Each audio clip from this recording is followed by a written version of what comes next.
hello लोगोफोर बड' जब इनफ'आ YouTube चेनेलाव बरायबावबाय दा finally Assam police command' apply लिंकआ एक्टिभ जासिगोन आपडेट फैबाय अफिसियेल वेबसाइटआव दा आसा खालामो नोंथांमोना भिडिअ नायनानै मोजां मोनदोंबा लाइक कमेन्ट शेयार आरो नोंथांमोना चेनेलाव जायफ्रा गोदानै फैदोंमोन साबस्क्राइब खालामना ला बेबादि जबनि आपडेट मोनबाय थानो Assam police Indian army SSC दा एसएससिनि रिजाल्टआ जानुवारियाव फैनायनि चान्स दं एन्सार किसा नोंथांमोननि एग्जामा जोबनाय लोगो लोगो ओंखारनायनि चान्स दङ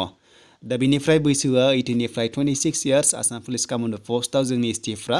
दा गोबाव खालामला जों थांसै अफिसियेल वेबसाइटआव बिनिफ्राय जों नायसै आपडेटखौ मा फैदों नोंथांमोना गाव गावनि लगइन खालामनानै नायदो आइडिजों दा आइडिजों लगइन खालामनानै गासिबो डिटेल्सखौ नायदो मा फैखो दा नोंथांमोना फारि फारि गासिबो डिटेल्सखौनो मोननो हागोन दा लेटेस्ट आपडेट फैयाखै पिआरसिनि लोगोफोर दा जेब्ला फैगोन नोंथांमोना थाबैनो आपडेटखौ होनाय जागोन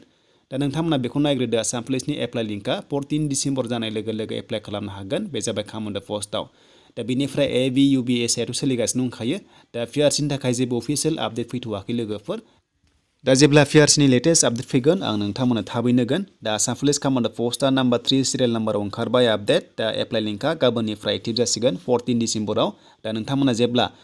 एप्लाइ अपसन मोनगोन ग्रीन कालाराव अब्लानो एप्लाइ खालामनो हागोन जायफोरा इलिजिबोल जायो नोंनि फरायनाय आरो डेट अफ बार्थ बे मोननैनि सायाव सोनारगोन लोगोफोर दा फरायनायाथ' 10% जाखायो बाट नोंथांमोननि डेट अफ बार्थखौ लानानै बेयाव नोंथांमोननि थाखाय गोहोम गोलैगोन थ' बेनो जाबाय लोगोफोर एप्लाइ अपसन ओंखारनाय लोगो लोगो बेयाव एप्लाइ खालामनो हासिगोन जायफोरा आसाम पुलिस कामान्ड' पस्टआव एप्लाइ खालामनो हागोन आरो नोंथांमोना गाबोन मिथिसिगोन गासैबो डिटेल्सखौ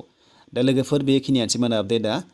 दा बिनिफ्राय पिआरसि होनाय लोगो लोगो दाथ' मिथिखागौ बयबो जे जबनि थाखाय पिआरसि ओंखारा जास्ट मोनसे एडुकेसन पिआरसि ओंखारो बाट बे एक्सेप्ट जागोन ना जाया बेनि सायाव दासिमबो क्लियार जायाखै नोंथांमोना खनसे कल खालामनानै खिथाहरनो हागोन जे एडुकेसन पिआरसिआ एक्सेप्ट जागोन ना जाया होननानै नोंथांमोना कन्टेक्ट खालामनो हागोन हेल्पलाइन नाम्बाराव अके थ' बिनिफ्राय दा एसएलपिआरबि होनाय लोगो लोगो बे जाबाय मोनसे कम्पानि एग्जाम कन्डाक्ट खालामग्रा बे लोगोफोर आसाम पुलिसाव मोनसे कन्ट्रेक्ट लानाय रिलि कन्डाक्ट खालामग्रा जास्ट बिथांमोना जास्ट पिआरसि बिदों बाट आसाम स्टेटआव पिआरसि होखाया लोगोफोर जबनि थाखाय एक्सट्रा जोङो डमिसिलसो मोनोमोन आरो बेजोंनो एप्लाइखौ खालामनो हायोमोन दा आंनि मथेब्ला लोगोफोर डमिसिलानो एक्सेप्ट जानांगौ मानोना बेजोंनो गोबां एप्लाइ खालामबोबाय आरो इन्टारभिउ होबोबाय दा लोगोफोर बेखिनियानोसैमोन आपडेटआ आसा खालामो नोंथांमोना भिडिअ नायनानै मोजां मोनदोंबा लाइक कमेन्ट शेयार आरो नोंथाङा चेनेलाव गोदानै फैदोंब्ला साबस्क्राइब खालामदो बड' जब इनफ' इउटुब चेनेलाव